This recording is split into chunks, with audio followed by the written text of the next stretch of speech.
The question nobody can answer. Here's a question that's been quietly driving an entire generation insane, no matter where in the world they're watching this from. If you do everything right, get the degree, get the job, work hard, sometimes work 2 or 3 jobs at once, why are you still broke? Not broke as in dramatic, movie-style poverty. Broke as in, the paycheck lands, rent or bills take half of it, and somehow there's nothing left, no matter how hard you work. This is Gen Z's defining financial mystery. And here's the strange part, wherever you're watching this from, whichever city, whichever currency, chances are you felt some version of this. So let's actually solve it. The first suspect, are they just lazy? Let's deal with the obvious accusation first, because it's the one every older generation reaches for, in every country. Maybe young people just don't work as hard. Maybe it's the phones, the coffee, the takeout. Except the numbers don't back that up anywhere.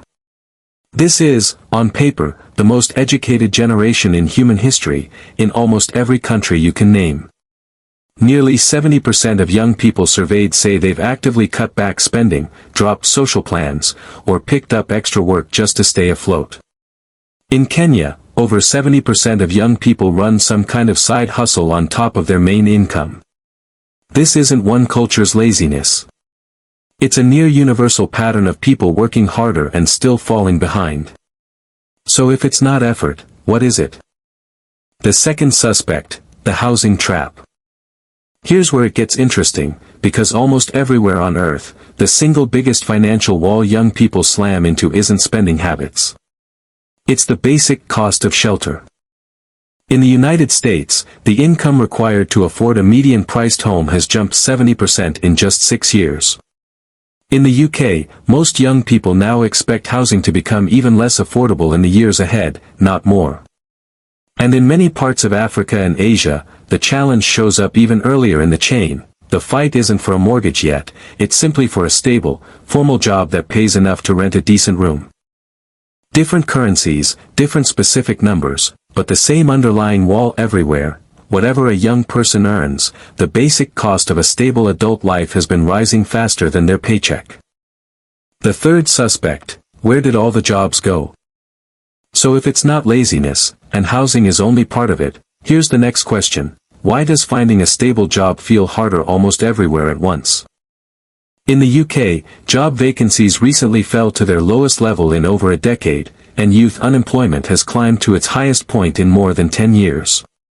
In Kenya, over 1 million young people enter the job market every single year, but the formal economy only creates a small fraction of that many actual jobs, meaning more than 80% of young people who do find work end up in informal roles, no contract, no health cover, no guaranteed pay. This is why side hustles and gig work exploded across this generation globally, from ride-hailing in Nairobi to freelancing platforms everywhere in between. Not because young people wanted flexible, unstable income.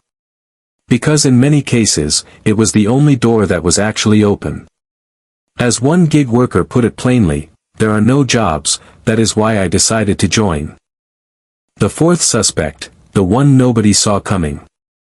And now here's the twist nobody fully warned this generation about. Just as they finally became qualified enough to compete for entry-level jobs, artificial intelligence started quietly taking those exact jobs away. Almost 9 in 10 recent graduates now say they're concerned AI could replace entry-level roles, up sharply from just a couple of years ago. And it's not just a fear, it's already showing up in the numbers. Entry-level job postings have dropped noticeably year over year in several major markets. Employment for young workers in AI-exposed fields, like customer service and junior coding roles, has fallen even while employment for experienced workers in the same field stayed stable.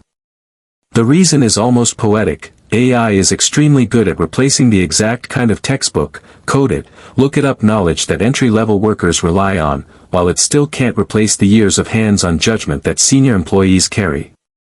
In other words, the generation with the least work experience is competing directly against a tool that's specifically good at doing entry-level work. This isn't a Silicon Valley problem or a rich country problem. It's global, because the same AI tools are being adopted by companies everywhere, from call centers to law firms to banks. cutting the exact first-rung jobs young people everywhere were counting on to get started.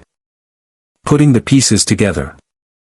Housing and basic living costs rose faster than wages.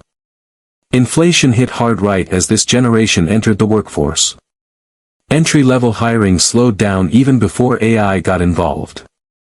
And now, artificial intelligence is quietly eating the very jobs that used to be the first rung on the ladder. Stack those four together, and you get a generation working more hours, holding more qualifications, and juggling more income streams than any before it, anywhere in the world, while still somehow ending most months with less left over. It was never about effort.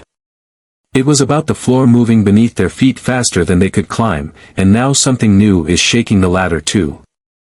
The quiet cost nobody talks about. There's a part of this that doesn't show up in any income chart. Economists have a term for it, existential liminality. It's the feeling of being stuck in an extended holding pattern, not quite settled into adult life, because the traditional markers, a stable job, a home, financial independence, keep arriving late, or not arriving at all. Across continents, most of Gen Z now report feeling less confident about their long-term future than their parents did at the same age, despite being more educated and more connected than any generation before them. Being broke doesn't just mean an empty bank account. It reshapes the entire timeline of adulthood, delaying moving out, delaying marriage, delaying starting a family, simply because the financial floor to stand on isn't there yet, wherever there happens to be. So is there any good news? Here's the twist ending to this mystery: it might not stay this way. Some economists project Gen Z is actually on track to become the wealthiest generation in history within the next decade, largely thanks to what's being called the Great Wealth Transfer, trillions of dollars moving from older generations into younger hands over the next 20 years. And even with AI displacing certain entry-level tasks, new roles are emerging alongside it, for people who learn to work with these tools rather than compete against them. But that future doesn't erase the present. Right now, on every continent, for remarkably similar reasons, an entire generation is working harder than any before it, for a floor that keeps sinking just a little faster than they can climb. If this kind of deep dive is what you're here for, make sure you're subscribed to Comb Explains, because we're going to keep pulling back the curtain on how the world's economy actually works, the parts nobody explains to you in school. Drop a comment below: does this match what you're actually experiencing, wherever you're watching from? I read every single one, and it might just shape our next video.